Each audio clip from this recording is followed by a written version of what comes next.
Bonjour à tous. L'actualité est marquée ce mardi matin par la visite du chef de l'État dans la région des Grands Ponts. Visite très attendue, vous en doutez certainement. Et le chef de l'État, dès son arrivée donc à Dabou, a été reçu d'abord par les populations après le bain de foule, après les honneurs militaires, pardon. Eh bien, le chef de l'État a eu droit à un véritable bain de foule. Thomas Guessambi. C'est sous un ciel dégagé que le président de la République, Alassane Ouattara, accompagné de son épouse, arrive à la porte de la ville de Dabou, chef-lieu de région de la région des Grands Ponts.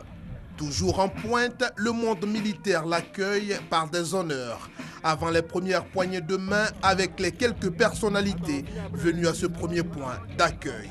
Avant de prendre la direction de la place Henri Konan Bédié de Dabou, lieu de son premier meeting, le président de la République accepte de confier à la presse les tout premiers mots de sa visite d'État. Oui, Bonne arrivée. merci beaucoup, merci. Ben, Écoutez, j'avais hâte de revenir à Dabou. Vous savez, j'ai fait une partie de mon enfance ici. Donc c'est un peu un retour à la maison. Et bien évidemment, nous avons été à Jacquesville et nous sommes aujourd'hui à Dabou et dans l'après-midi à Grand Laou pour faire la région des Grands Ponts. Donc c'est un grand bonheur d'être là avec Madame la Première Dame. Nous sommes heureux de venir saluer les populations. Pour le parcours du chef de l'État de l'Arc de Triomphe à la place où il est attendu, cela s'est apparenté à un système de jeu au football. Le monde militaire en pointe assisté de quelques groupes de danse. Un milieu légèrement tenu par quelques groupes de riverains. Et un regroupement plus qu'impressionnant en arrière. Sans doute pour garder jalousement le périmètre où doit s'exprimer le président de la République. Un système qui impressionne le chef de l'État au point de sortir de son véhicule pour saluer la mobilisation et l'enthousiasme des populations d'un département qu'il a l'honneur de visiter en tant que président de la République. Visite du chef de l'État dans la région des Grands Ponts, c'est donc la ville de Dabou qui a abrité le premier meeting du président Alassane Ouattara. Les maîtres mots de cette communion avec les peuples Odjukrou et Aladjan, réconciliation et développement. Jérôme Kofi Abola. Une occasion que personne n'a voulu rater. Le premier meeting du président de la République, Alassane Ouattara, à Dabou ce lundi, dans le cadre de sa visite d'État dans la région des Grands Ponts, en date du 3 août 2015. Pour les ressortissants de Dabou et Jacquesville, sortis nombreux, c'est la plus belle des opportunités jamais obtenues pour échanger avec le chef de l'État et lui dire combien ils lui sont dévoués. Excellence, Monsieur le Président de la République, votre présence en ces lieux nous rassure parce que votre réputation d'homme de parole est connue de tous. Alassane Ouattara réalise ce qu'il promet. Excellence, Monsieur le Président de la République, je saisis l'agréable occasion que m'offre cette visite pour vous témoigner toute la reconnaissance et l'admiration des populations des Grands Ponts pour la livraison du pont de Jacquesville. Monsieur le Président de la République, vous avez désenclavé Jacquesville. Vous avez amené la vie à Jacquesville.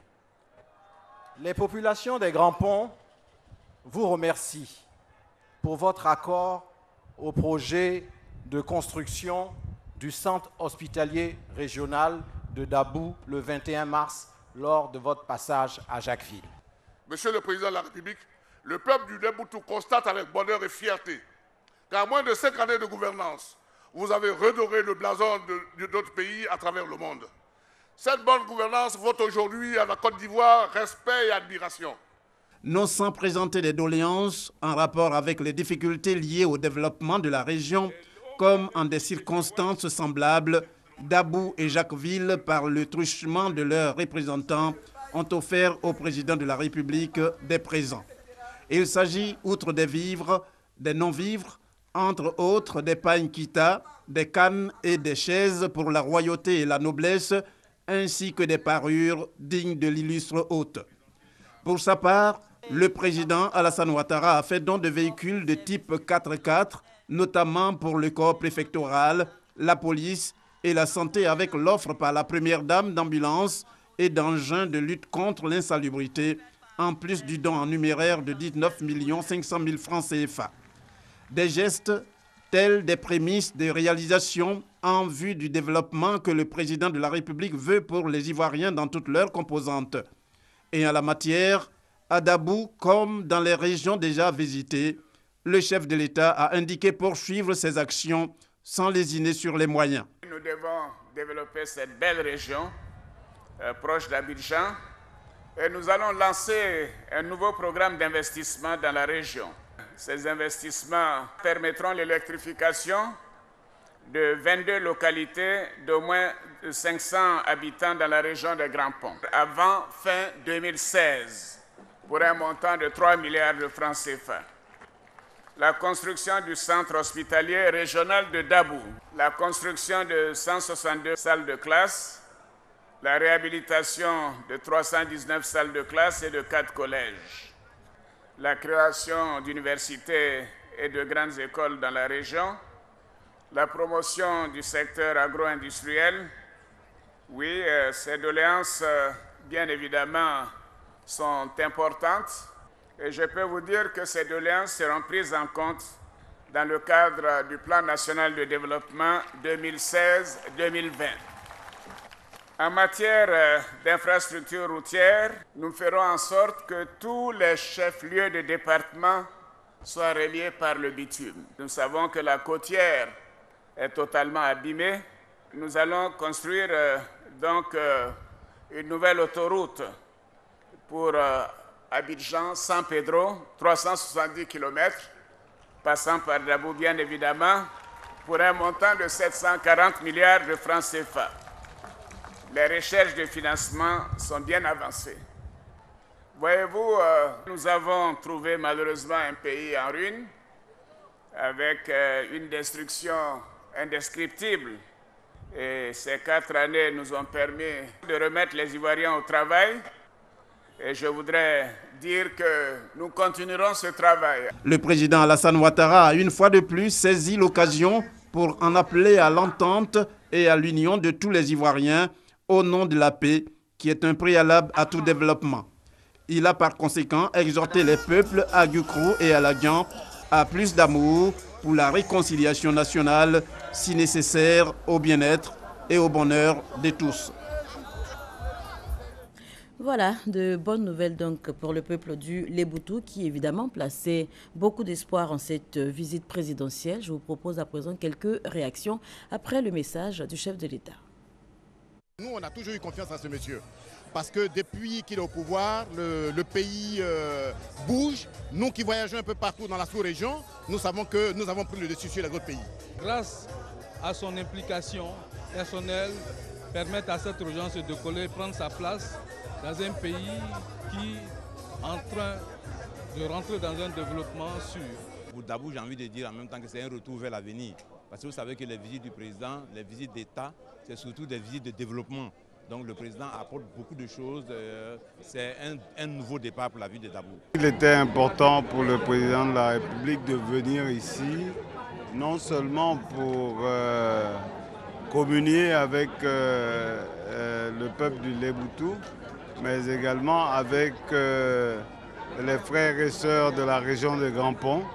Nous savons qu'il y a eu beaucoup de choses par le passé et il est important que cette visite soit aussi le pont qui a été jeté pour la réconciliation des cœurs. C'est ce qui est important. Son arrivée ici nous réjouit énormément. Énormément. Et comme nous avons l'habitude, nous l'appelons toujours les Boutouyaï. Ça veut dire un des nôtres. Ce que le président est en train de faire là, vraiment, moi, je suis très contente qu'il ne sait pas comment il est. Avec son grand frère Harry Konabedi. Beaucoup, ce que le président fait pour Côte d'Ivoire, on ne peut pas parler. On l'a attendu à Dabou. Et aujourd'hui, c'est chose faite. On a un bon fils. Pour nous, c'est une joie. Le président Alassane Ouattara, vous le savez, est le digne fils du Léboutou. Et nous pouvons lui assurer notre soutien total et indéfectible pour relever avec lui les défis de l'émergence. C'est une immense fierté, joie de recevoir le premier citoyen du pays, qui est fils d'ailleurs de la région. Donc c'est vraiment un honneur et une fierté. C'est un président qui fait beaucoup pour la Côte d'Ivoire. Nous devons le soutenir. La mobilisation ici à Dabou, c'est exceptionnel. C'est de tout, c'est du jamais vu actuellement dans la zone de Dabou. Donc nous sommes confiants et ce que nous sommes venus voir ici, vraiment, ça a été au-delà de nos attentes. Nous sommes très contents parce que le président de la République vient à Dabou en tant que président de la République.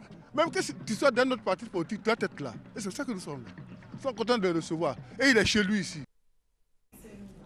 Et avant même l'arrivée du couple présidentiel dans leur localité, les populations de Jacquesville ont bénéficié des largesses de la première dame, Dominique Ouattara, qui a fait parler son cœur en faveur des femmes du département à hauteur de 100 millions de francs CFA ajoutés au don de la première dame, l'augmentation de l'enveloppe du fonds d'appui aux femmes de Jacquesville. Thomas Guessambi. Le pays aladjien, Haïzi et Akouri ne peut ne pas être servi dans l'action sociale de Dominique Ouattara. Dans la cour de la mairie de Jacquesville, il y avait de quoi aider à l'amélioration des conditions de la femme. Il y avait de quoi à dire aux populations que Jacquesville compte énormément dans la politique de l'émergence de la Côte d'Ivoire du président de la République Alassane Ouattara. Mais surtout que la première dame n'oubliera jamais ses sœurs de Jacquesville. Et c'est ce que Patricia Sylvie Yao, représentante Dominique Ouattara, dit dans son adresse au cours de la cérémonie de remise. Jacquesville, c'est chez Madame la Première Dame, c'est chez Monsieur le Président de la République. Et vous le leur rendez très bien. Nous qui sommes simplement leurs émissaires, vous êtes tous mobilisés en grade, en qualité et en nombre pour venir nous accueillir. Merci à toutes et à tous. La valeur de tous ces dons, Mme Cissé l'a dit, 100 millions de francs CFA. Mais ce n'est pas tout. Ce n'est pas tout parce qu'en plus de vous faire des dons, la Première Dame renforce les capacités des femmes de Jacquesville en augmentant le fonds d'appui aux femmes de Côte d'Ivoire. Il y avait 20 millions précédemment, aujourd'hui vous avez 100 millions en plus. Donc 120 millions pour les femmes du département de Jacquesville. Témoin de l'histoire de Jacquesville, la grande chancelière de l'Ordre national, fille du département, a tenu à prendre part à cet événement qui enrichit le département. J'ai bien fait de venir. J'ai bien fait d'être là cet après-midi. Je ne voulais pas qu'on me conte ce qui se passe à Jacquesville. Et je suis heureuse de voir que mes sœurs, mes filles, mes petites filles, et leurs maris et leurs frères, nous sommes tous enjaillés. Jacquesville est enjaillé aujourd'hui. Jacquesville est heureux aujourd'hui. Que Dieu nous garde. Et que Dieu garde surtout notre sœur, notre fille, Dominique Ouattara. Jacquesville ainsi comblé d'y attendre avec impatience Dominique Ouattara pour une plus grande communion. Voilà donc ce que l'on pouvait retenir de la visite du chef de l'État dans la région des Grands Ponts. C'était hier, lundi 3 août 2015. Hors de chez nous, 11 soldats tués dans une attaque djihadiste au Mali. C'était hier, attaque perpétrée contre un camp de l'armée au nord du pays, dans la région de Tombouctou. L'assaut a été revendiqué par Al-Qaïda au Maghreb islamique. Et puis les nouvelles ne sont pas bonnes non plus au Burundi. Après l'assassinat du bras droit du président Nkurunziza, eh bien c'est un membre de l'opposition qui a été pris pour cible hier. Pierre Claver Mbonempa a été blessé par plusieurs balles. Fort heureusement, ses jours ne sont plus en danger, mais ses proches disent craindre encore pour sa vie. Voilà qui met un terme à ce journal. Merci de nous avoir suivis. Je vous souhaite de passer une très très bonne journée.